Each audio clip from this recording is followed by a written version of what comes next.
What is up, folks? My name is Justin Khanna. Are you looking for a new chef knife? This video is part of a series. If you're interested in a little bit more of a side-by-side comparison with different chef knives at different price points, go ahead and click or tap right here. There's a full breakdown of a longer version of a video. This video is individual knife specific, so let's get right into it. So let's say you're on a budget, and I mean like super on a budget, and you have zero interest in getting your knives freshly resharpened, and you also happen to hate the environment. This is a $3 chef knife. Yep, this is brandless. They make products without any fancy logos or any other fancy branding. It just comes as it is. And all of their products cost just $3. So in theory, instead of paying $10 to $20 to maybe even $30 to get your chef knife sharpened, you can just buy a new one. And on paper, this knife is kind of insane for the price of just $3. It's got a full Tang, non-slip grip handle with rivets all the way through.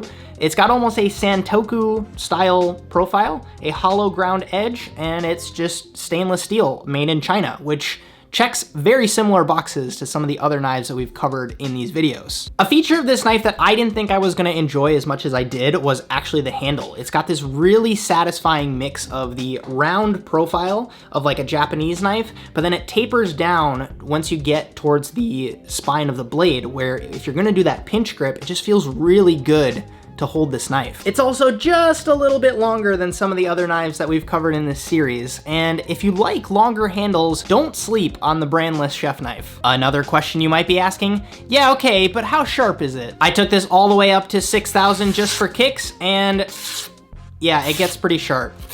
But don't expect this to last forever. Yes, the steel is very soft, which can be good and bad. This is the one that I just took out of the box. It's got kind of this very annoying little tiny ½ centimeter of heel that doesn't have a blade on it. Because the steel is so soft, I was actually able to take this one and grind it down. So it does have an edge now on the very heel of this knife, and it's pretty sharp. If you're a casual cook that wants a couple of spare chef knives in different kitchens in your life, I think brandless is great, especially if you know how to put an edge on it. If you're a professional chef, then you sharpen your knives either every other day or once a week. This can be a fantastic beater knife for you to have, where you just kind of run it up and down a stone a couple of times a month, and it's gonna stay pretty sharp for you for the jobs that you're gonna use it for. And it's also gonna cost you about 10 times less than something like the Victorinox. To win the knife I just covered, get some nice color on that like button, subscribe down below, and leave me a comment saying, I want this knife, or something creative. I'd love to hear from you folks. I'll pick one random person that does all three in a few weeks, and I'll be in touch with you about your new chef knife. Thank you so much for your attention. My name is Justin Khanna. Have a good one.